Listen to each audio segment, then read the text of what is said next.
All right, Jason, got finals coming up. You got your son Corbin wrestling six and under. 6 and under, yeah. And he's in the finals. That's cool. How's the event been for you? It's been awesome. It's been really good. Enjoy coming out here. Came out here for, like I said, the kickoff last year, the kickoff this year, and this is our third time out here. So excited to see what happens. Isn't it crazy? These kids are getting really good at wrestling, huh? Man, some of the technique that these kids are hitting at such a young age is pretty impressive. It's really, you know, I think promising for the sport when you see the little guys coming out here and hitting some of the high-level technique that they're hitting. Yeah, right. 8-year-olds with 3 setups and 2 finishes. Yeah. Yeah. What do you attribute that to? I think you have more kids that are nowadays. I think you have a lot of people giving back to the sport. Mm-hmm. You know, more college guys that are coming out and coaching with youth kids and putting their hands on kids and really just not limiting kids to just basic fundamental stuff anymore. I mean, basic fundamentals is always, you know, the first thing that they first thing everybody gets taught. But I think kids nowadays are exposed a whole lot more. I think, you know, having access to flow and videos and things like that, and kids can watch stuff. You know, that stuff wasn't around back when I was coming up. So, what do you think? Like, I was just talking about this with another guy.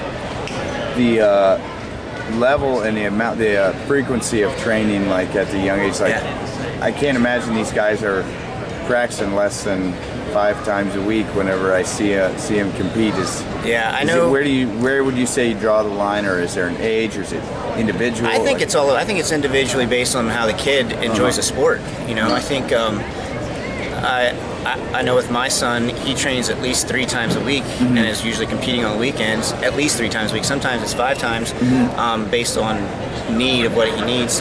And there's times when he's like, Dad, I'm not feeling it today. And, you know, on those days I try to make sure that I give him what he needs and give him days off and things like that. I listen to him.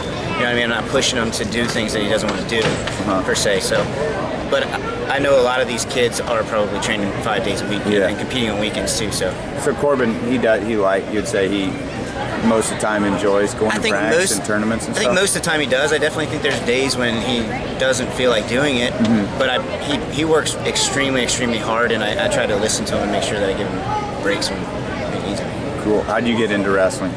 I grew up wrestling, started wrestling when I was 9. I wrestled in college for University of Maryland. Pat Santoro was my coach back then. That's awesome. The Wizard.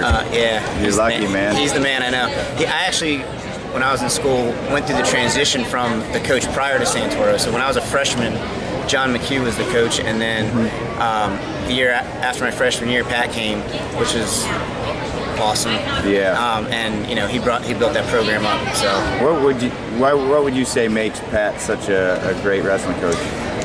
I think the way that he coaches, you know, Pat isn't a yeller. Yeah. He doesn't like yell at kids. Like you don't see him out there doing some of the stuff that you see from the parents here doing per se. But you know, he wasn't a yeller, but he had a way of getting you to want to wrestle for him. Like it was like disappointed dad if you didn't perform. Yeah. You know, it wasn't I'm not mad, just disappointed kind of thing. Yeah, and, it hurts. It did. It was a way to like. That's how. Psychologically, he got you wanting to wrestle and wanting to wrestle your best. And I think that's what made him such a special coach. Yeah. Seems like he loves the sport too. Oh yeah. Right? He just loves wrestling.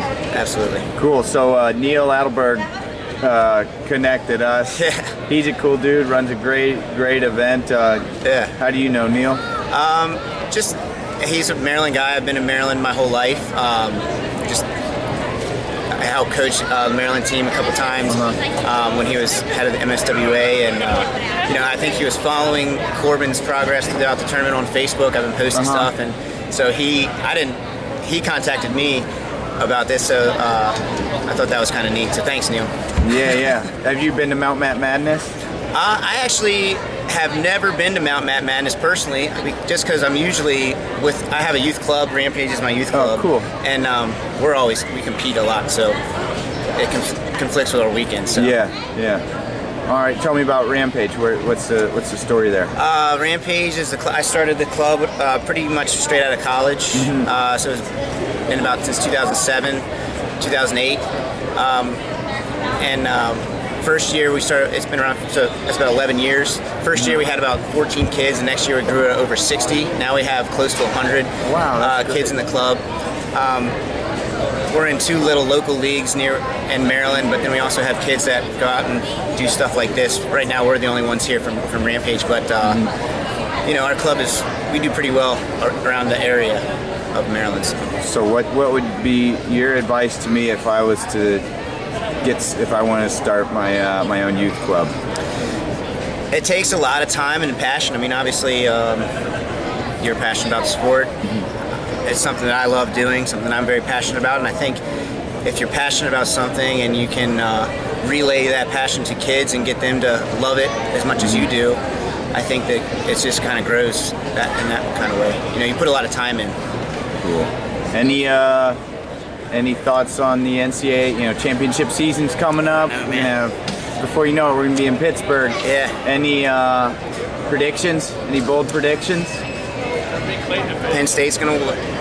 Penn State's gonna win it. I mean, that's not bold, but it's obvious. Who's gonna win 133? 133. I just saw DeSanto beat. Did you watch the match? I didn't see the match, but I saw I just saw the write up. Man, 133 is an awesome weight. I think I'm gonna predict Dayton Fix. Fix. Is it because you're in Oklahoma? People are watching you right now. Well, I like the way he wrestles, man. I think he's a tough kid. Good kid too. Awesome, Jason. It's been good to meet you. Thanks for choosing to put your energy in wrestling. You got anything else to share right now? No, man. I just appreciate everything you guys do, man. I binge watch.